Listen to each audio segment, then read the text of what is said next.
오늘의 주요 뉴스입니다. 쏟아진 장맛비에 경남 곳곳에서 피해가 속출했습니다. 마산과 진해 등 비 피해 복구 현장을 다녀왔습니다.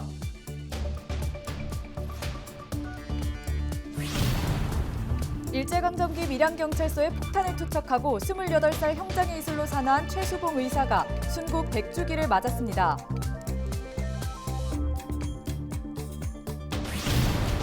현대중공업과 대우조선해양의 인수합병이 2년째 답보 상태입니다. 대우조선 매각을 반대하는 지역의 목소리가 커지고 있습니다.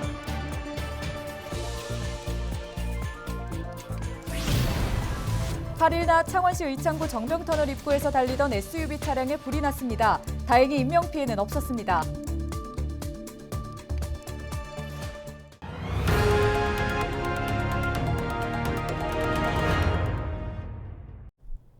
여러분 안녕하십니까? 헬로티비 경남뉴스입니다. 최근 내린 장맛비로 경남 지역에 피해가 속출했습니다. 창원 소방본부는 지난 5일부터 8일 낮까지 약 100여 건에 달하는 신고를 받고 출동했는데요. 피해 지역 영상 보면서 설명드리겠습니다. 시청자 제보 영상입니다.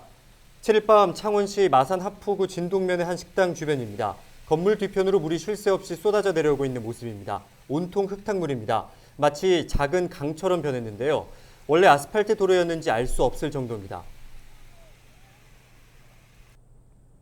다음 날인 8일 낮에 저희 취재진이 현장을 찾았는데요. 이 식당은 창문으로 물이 아예 쏟아져 들어오면서 침수 피해를 입었습니다. 마산 하포구 진전면 창포리 일대에서는 산사태 피해도 있었습니다. 굴착기가 동원돼 온종일 복구 작업이 이루어졌습니다. 다행히 차량 통행은 원활하지만 이 일대 다니시는 분들은 계속해서 주의하셔야겠습니다. 도로 주변 산사태뿐만 아니라 마을 안에서도 피해가 있다고 하는데요. 창포마을 이장님 인터뷰 들어보겠습니다. 집이 침수가 되고 방 안에 전부 다 물이 다 들어오고 이렇거든요. 산사태 이거는 이래 다 뭐 지나가는 차라든가 원주민이 보고 있는 거고, 마을 안길 안에는 실질적으로 안 와서를 안 보면은 누가 모르거든 그지. 그런 게. 한편 피해를 입은 진해구 현장도 찾았습니다. 창원시 진해구 가주동과 안골동입니다. 이 일대 토사가 도로 위로 쏟아져 내려오면서 복구 작업이 한창입니다. 지난밤 피해는 마산과 창원에 주로 집중됐는데요. 이제 막 장마가 시작됐고 당분간 비 소식이 계속됩니다. 10일까지 대기 불안정으로 경남 내륙을 중심으로 소나기가 내리겠고 9일까지 일부 지역은 청둔 번개를 동반한 시간당 30mm 이상의 강한 비가 오겠습니다. 비 피해 없도록 사전에 철저히 대비하시기 바랍니다. 다음 소식입니다. 100년 전 7월 8일은 의열투쟁의 선봉으로 일제강점기 당시 밀양경찰서에 폭탄을 투척해 28살 형장이 이슬로 산화한 최수봉 의사가 순국한 날입니다. 지역에서는 최수봉 의사를 기리기 위한 움직임이 계속되었는데요. 100주기 추념식이 밀양에서 열렸습니다. 김수정 기자가 다녀왔습니다.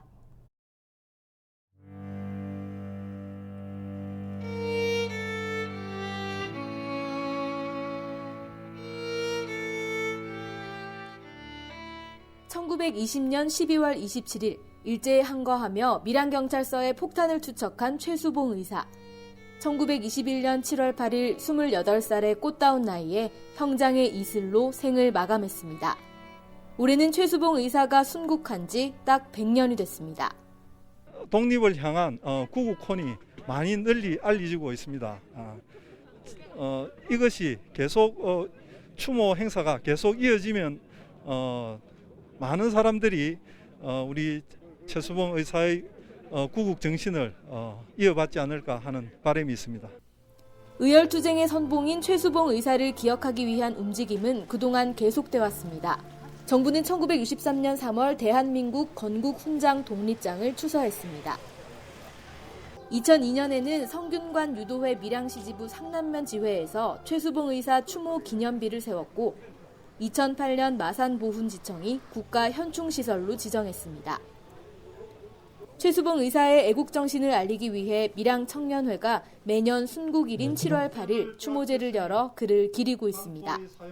암살 영화가 나오다 보니까 세상이 좀 알려지고, 그다음에 밀양 지역 뭡니까 학자들이 이제는 조금 진보적인 거기 태도가 있다 보니까 앞으로 더 도민 전체가 이런 행사를 좀 갖도록 그랬으면 유족으로서 이제 좀.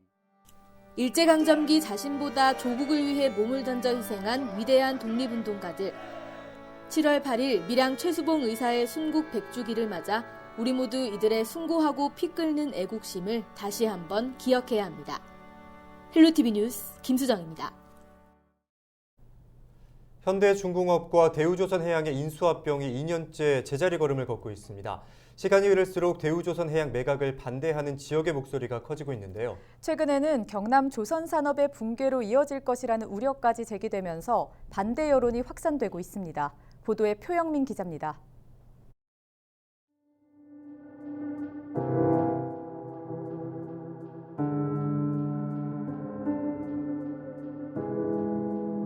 대우조선을 매각하면 지역 경제가 이렇게 파탄나고 노동자들 시민이 생존권이 보장받지 못하는 것을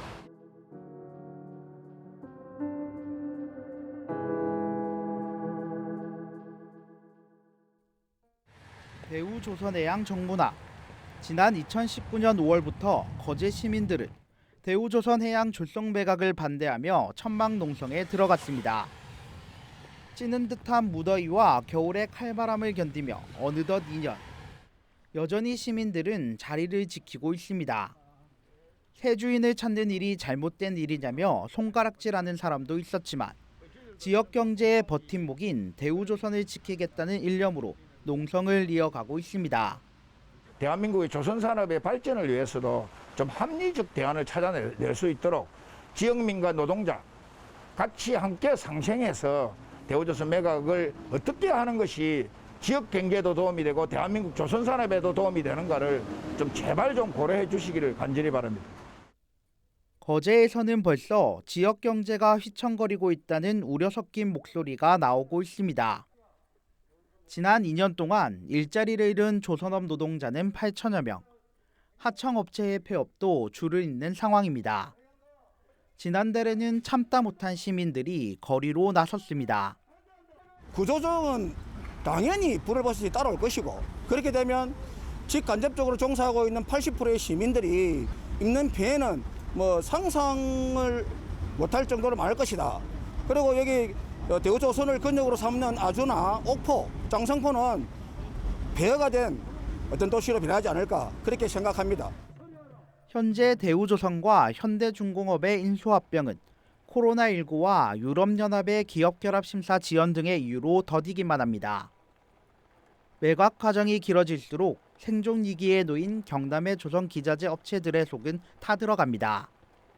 한 조선기자재 업체 관계자는 대우조선 매각에 대한 우려와 걱정도 크지만 매각이 무산된 상황이 아닌 만큼 현대중공업그룹의 조선중간 지주사인 한국조선해양의 눈치를 볼 수밖에 없다라고 말합니다. 대우조선 매각에 대한 우려는 시민들과 조선기자재 업체에서 이제 정치권으로 번졌습니다. 경남의 18개 시군은 대우조선 매각 철회와 원점 재검토를 촉구하는 공동성명서를 채택했습니다. 특히 조선산업으로 묶여있는 거제와 창원, 통영은 호황기를 맞은 선박시장과 경영 정상화 가능성 등을 고려해 매각 반대에 더욱 목소리를 높이고 있습니다. 지역 경제의 파탄 우려가 있는 이 같은 대우조선해양의 매각 시도는 반드시 철회돼야 된다. 그리고 중앙 국가 경제도 중요하지만 지역 경제, 지역 시민의 삶도 중요한 만큼 정부에서는 이런 부분들을 늦었지만 다시 한번 아주 치밀하게 재검토해 줄 것을 강력히 촉구하는 바입니다.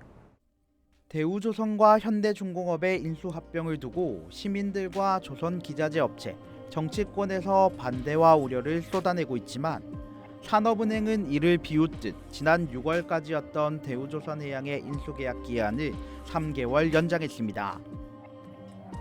헬로티비 뉴스 표영민입니다. 통영시가 소규모 집단 감염이 잇따르자 9일부터 15일까지 사회적 거리 두기를 2단계로 격상합니다.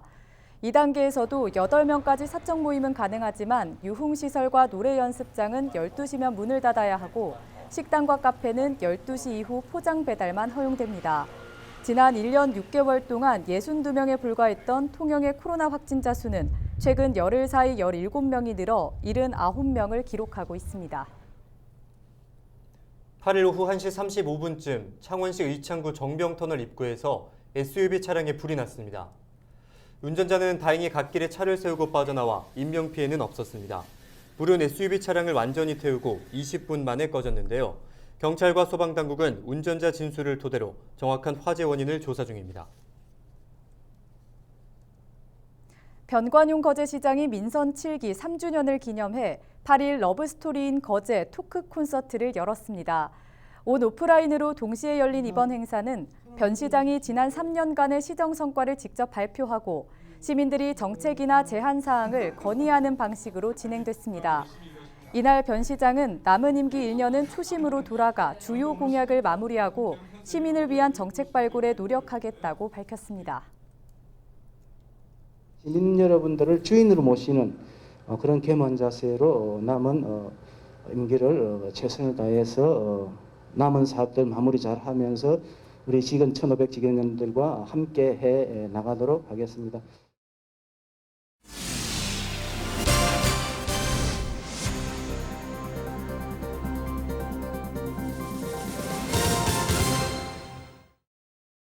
코로나19로 모든 분야가 어려운 요즘 대규모 할인 행사죠. 대규모 동행 세일이 진행 중입니다. 특히 이번 행사는 케이블 TV 지역 채널이 커머스 방송을 진행하면서 지역 경제 활성화를 위한 천병 역할을 하고 있는데요. 정부의 각 부처 장관들도 동행 세일 라이브 커머스 방송에 출연해 지원 사격에 나서고 있습니다. 심다혜 기자입니다. 싱싱한 완도 전복이 화면을 가득 채웠습니다. 지역 농어민들이 직접 생산한 제품을 TV를 통해 판매하는 대한민국 동행 세일 라이브 커머스 방송. 소비자의 관심을 끌기 위해 과학기술정보통신부 장관도 일일 쇼호스트가 됐습니다.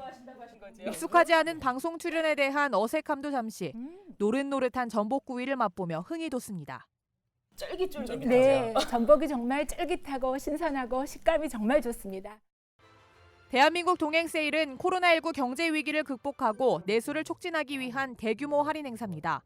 백화점과 전통시장 등 오프라인뿐 아니라 온라인에서도 소비자들은 소상공인의 우수 제품을 최대 80% 할인된 가격으로 구매할 수 있습니다.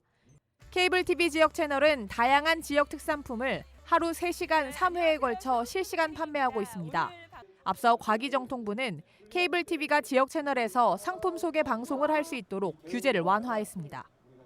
규제 샌드박스를 통해서 지역 케이블 TV가 하루에 몇 시간씩 그 지역 커머스를 할 수 있도록 했거든요. 그래서 그 기회를 통해서 지역의 소상공인이나 농어민들께서 판로를 개척하고 상품을 판매할 수 있도록.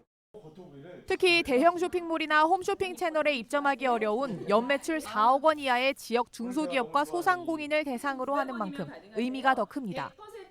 수익이 목적이 아니고 지역 소상공인을 살리고 골목 상권을 살리기 위한 그런 역할을 해나가고 있는데요. 지역 소상공인과 지역 시민들을 연결하는, 지역민들을 연결하는 우리 동네 당근마켓이 될 수 있도록 열심히 노력하겠습니다. 동행 세일 기간 동안 편성된 라이브 커머스는 총 169회, 누적 시청자 수는 100만 명을 돌파했습니다. 소상공인의 우수한 제품을 저렴한 가격으로 살 수 있는 대한민국 동행 세일은 오는 11일까지 진행됩니다.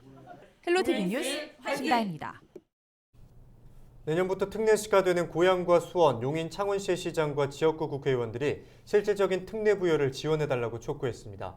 전국 특례시장협의회는 8일 서울 마리나 컨벤션센터에서 특례시 권한 확보를 위한 시장 국회의원 간담회를 열었습니다. 이 자리에서 협의회는 특례시 권한을 조속히 부여해달라고 정부에 촉구하는 성명을 발표했습니다.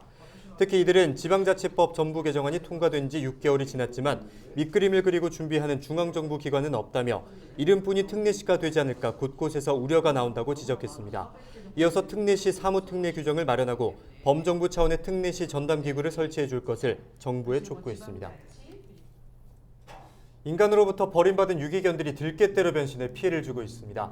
양계장을 습격하는가 하면 소 축사까지도 공격을 하는데요. 이 때문에 닭과 송아지들이 떼죽음을 당하는 일이 발생하고 있습니다. 또 농작물을 망쳐놓기도 하고 심지어 사람들까지 위협해 공포의 대상이 되고 있는데요. 가차없이 내다버린 인간들에 대한 복수일까요? 반려견에 대한 책임감을 일깨워주는 유기견의 역습이라고 해야 할지 모르겠습니다. 오늘 저희가 준비한 소식은 여기까지입니다. 함께해 주신 여러분 고맙습니다. 부시던 날 온 세상을